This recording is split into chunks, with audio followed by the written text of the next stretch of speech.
Hey there, Purple Marine 81 here, and today I want to talk to you a little bit about magazines and some of the options that you have for 1911s. What you're looking at on the far left is a Chip McCormick Power Mag, the middle is an Act Mag, and the far right is a Wilson Combat. Now, all of these, I've heard arguments for all of them, saying that they're great magazines, and I've also heard the argument made that they have problems, all of them. So this is obviously just going to be a matter of opinion. I don't want to get into some pissing contest with everybody about why one's better than the other and all this kind of stuff. This is just my opinion, my 2 cents on it. You know, take it or leave it. You can use it as advice if you want. If not, if you don't think I know what I'm talking about, then just ignore it. So now that that's out of the way, I'm going to talk a little bit about the things I like about each one, some of the things I don't like about each one. Let's just start with the left, and we'll go with Chip McCormick Power Mags. Now, when I ordered these, I ordered like 8 of them at the same time, and the one thing that I did not realize that, I mean, it hasn't caused me problems yet, but it still worries me a little bit, is the fact that these are not anti-tilt. By what I mean by that is, if you're not familiar with magazines, the follower here, when you push down on the end of it there, you see how it just kind of like, it does exactly that. It just tilts forward instead of doing what this does. This is anti-tilt. When you push down on the front, the whole follower moves down in unison. Now, that can cause problems sometimes, and that's why, generally speaking, most magazines these days are anti-tilt, at least anything that's made with like higher quality. And these were supposed to be rated very well from multiple sources. They're relatively expensive as far as magazines go, and that's the whole reason why I ordered them, and I ordered like 8 of them at the same time. Now, granted, as I said, you know, I haven't had any problems with this, so, you know, maybe it's not really that big of an issue, because honestly, I have never owned magazines that were not anti-tilt. So, you know, take that or leave it, you know, however you want to process that information. You know, if that's something that is kind of a deal breaker for you, then obviously, you know, I wouldn't recommend these at all. The Wilson Combats, these are anti-tilt as well. Now, from a quality standpoint, I feel that these Wilson Combats are better than the Act Mags. Only in that regard. That's the only thing that I see as an improvement, is you can just kind of tell when you're pushing down on this that it's made a lot better than the Act Mag. This just feels a little bit more flimsy to me when it's in hand. Now, granted, I haven't had any problems with these either. So just because it is, you know, an Act Mag and it's not either one of these, the Chip McCormick or the Wilson Combat, doesn't necessarily mean that this is a bad magazine. And I know that there's a lot of guys out there that do like these a lot and never have problems with them. So I'm not saying that. I'm just saying that so far, out of these 3 options, all of them have performed well.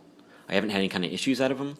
There's price differences between these, at least with the Chip McCormicks and the Wilson Combats. They're pretty much on par with each other, at least from what I've seen. The Act Mags typically are a little bit cheaper than that. But, you know, being a new 1911 owner, I wanted to make sure that I had quality magazines, so that's why I went with these. Now, I will say that once I got this Wilson Combat in hand, aside from the follower feeling like it's a little bit better made than the Act Mag, this feels chintzier to me than the Chip McCormicks.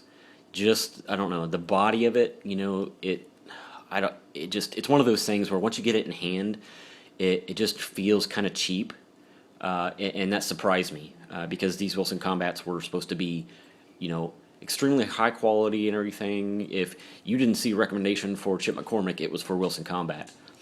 So it kind of surprised me once I got it in hand, and I'm like, man, this really doesn't feel like that great of a magazine, because when you get this in your hand, I mean, it's solid. You can't depress the body of the magazine at all. You know, aside from this little feature, the fact that it's not anti-tilt, I don't know if they make ones that are anti-tilt. They probably do. If somebody does know if they do, just let me know. But as I said, this hasn't really caused me any kind of issues. The only thing that you really have to kind of watch for is, so I got this round out here. Let me see if I can do this one-handed. Is when you put that first round in, this is extremely difficult one-handed. Good practice though, right? I guess, if you ever had to do that. Load a magazine with one hand. Okay, I got it. Once you get that first round in, this bottom plate of the follower falls below the lip here. So like once you get that first round in, it's not as easy to get that kind of hang up like it sometimes does. Sorry about this, folks. Bear with me here. I'm trying to wobbling all over the place trying to do this.